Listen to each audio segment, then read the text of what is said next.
Hello guys, welcome to our channel. आज हम इस वीडियो में बात करने वाले हैं 11th क्लास में जैक बोर्ड का जो है टर्म 2 एग्ज़ाम में इकोनॉमिक्स का मॉडल सेट 2 का सॉल्यूशन। तो पूरा देखिएगा वीडियो को। इसमें देख सकते हैं द्वितीय तात्विक परीक्षा के लिए टर्म 2 एग्ज़ाम वर्ग 11 विषय अर्थशास्त्र और मॉडल सेट 2 है। इसमें सामान्य निर्देश दिया गया कि कुल 19 प्रश्न हैं। इसमें प्रश्न क्या 1 से 7 तक अति लघु उत्तरीय प्रश्न और या इसमें 5 प्रश्नों का उत्तर देना जो जो 2-2 अंक के निर्धारित हैं।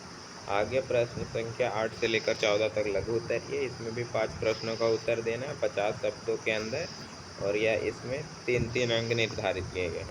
आगे 15 नंबर से 19 नंबर तक क्वेश्चन दीर्घ उत्तरीय है। इसमें से भी आपको 3 प्रश्नों का उत्तर देना है 150 शब्दों के अंदर और इसे आप 5-5 अंकों के निर्धारित किए गए हैं। तो इसमें देखते हैं अति लघु उत्तरीय प्रश्न पहला है कि एक छात्र के द्वारा जो है 4 विषय में प्राप्त अंक है, यानी कि 4 विषयों में परीक्षा में आया रिजल्ट हुआ है।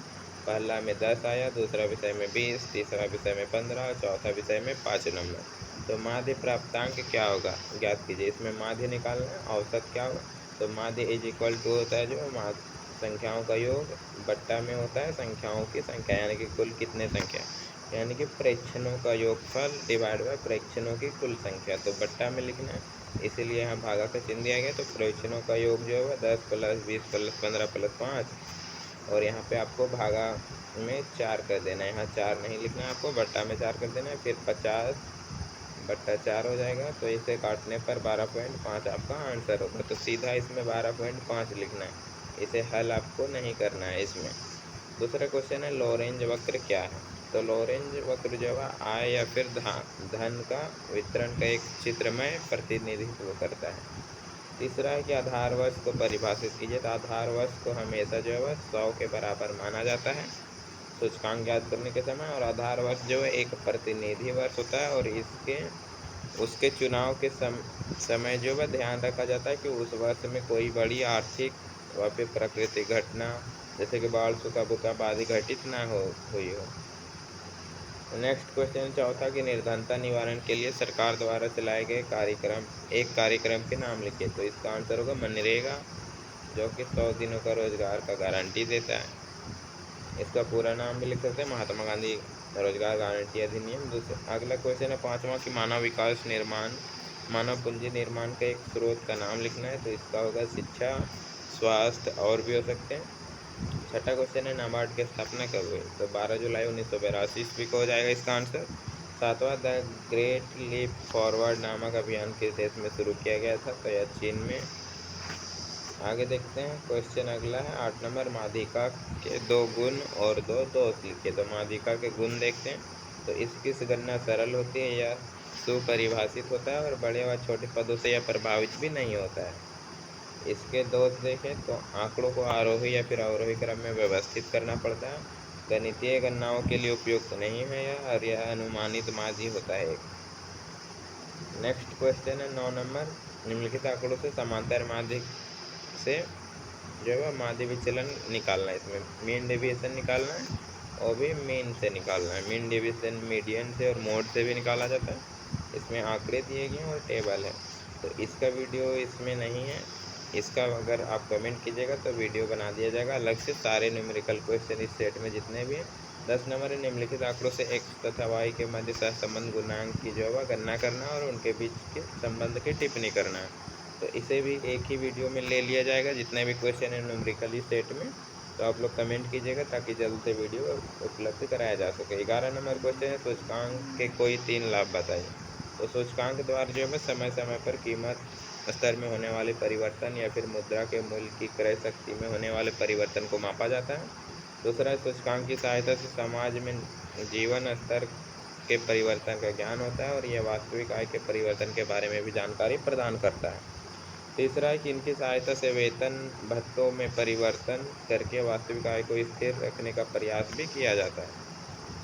अगला क्वेश्चन है 12 नंबर निरपेक्ष एवं सापेक्ष निर्धनता में अंतर स्पष्ट कीजिए। तो सापेक्ष निर्धनता देखते हैं। तो सापेक्ष निर्धनता से अभिप्राय जो है विभिन्न वर्गों, प्रदेश या फिर दूसरे देशों की तुलना में पाई जाने वाली निर्धनता से है। और निरपेक्ष निर्धनता देखें तो निरपेक्ष निर्धनता से अभिप्राय जो है किसी देश की आर्थिक व्यवस्था को ध्यान में रखते हुए निर्धनता के माप से है।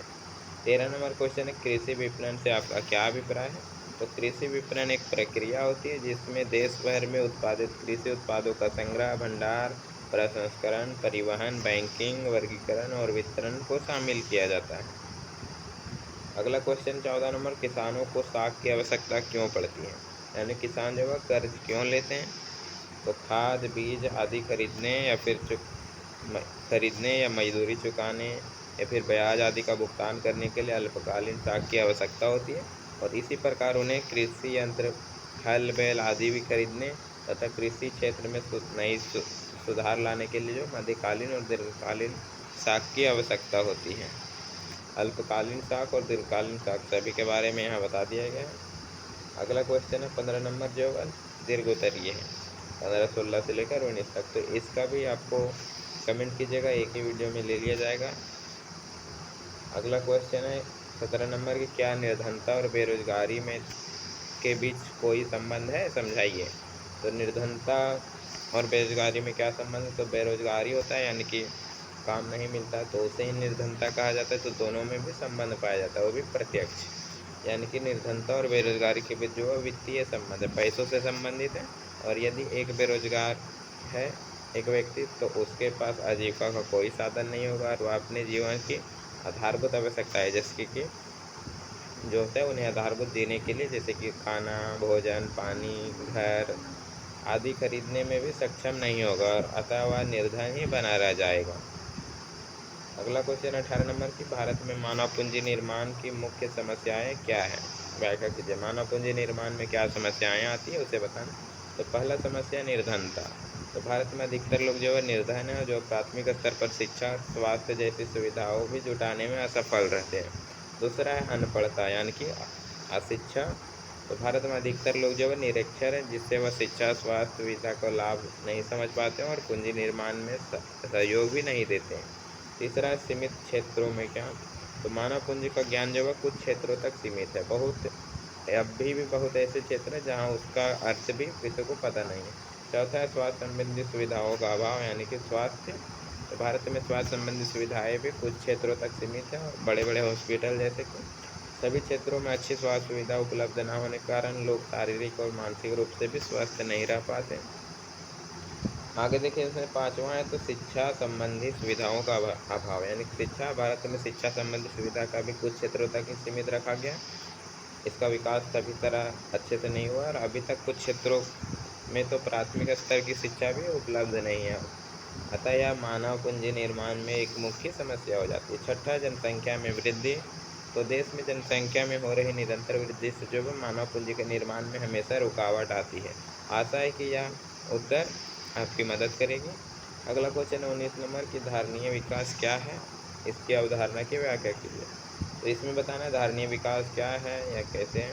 तो धारणीय विकास जो है धारणीय विकास की अवधारणा सर्वप्रथम जो है ब्रेटलैंड ने 1987 में प्रस्तुत की थी और इस शब्द की पहली बार प्रयोग जो है IUCN ने अपनी रिपोर्ट विश्व संरक्षण रणनीति में किया था। आगे देखें इसमें, तो धारणीय विकास एक ऐसा विकास होता है जो कि भावी पीढ़ियों की आवश्यकता को पूर्ति रखने की क्षमता समझौता किए बिना वर्तमान पीढ़ी की आवश्यकताओं को पूर्ति कर देता है। आगे देखिए, तो भावी पीढ़ियों की आवश्यकताओं को ध्यान में रखते हुए प्राकृतिक संसाधनों का वर्तमान समय में इस प्रकार से प्रयोग करना जिससे कि आर्थिक विकास भी हो और पर्यावरण सुरक्षा के मध्य एक वांछित संतुलन स्थापित हो सके और धारणीय तथा अस्थायी या फिर निर्वहनीय या फिर निरंतर विकास इसी को कहा जाता है। इसे बहुत सारे नाम हैं। आगे देखें तो वर्तमान में धारणीय विकास एक जो है वह वैश्विक दृष्टिकोण बन गया और 1992 ईस्वी में जो पृथ्वी सम्मेलन हुआ था उसमें घोषित एजेंडा 21 जो था रियो घोषणा पत्र में धारणा विकास के प्रति जो है पूर्ण समर्थन व्यक्त किया गया था और वर्ष 2002 के जोहान्सबर्ग सम्मेलन का जो है मूल मुद्दा सतत विकास ही रखा गया था। तो वीडियो अच्छा लगा और लाइक कमेंट चैनल को सब्सक्राइब कर लीजिएगा और क्वेश्चन का जो सोल्यूशन बच गया इसमें कमेंट कीजिएगा ताकि जल्द उपलब्ध करा दिया जाए आपको।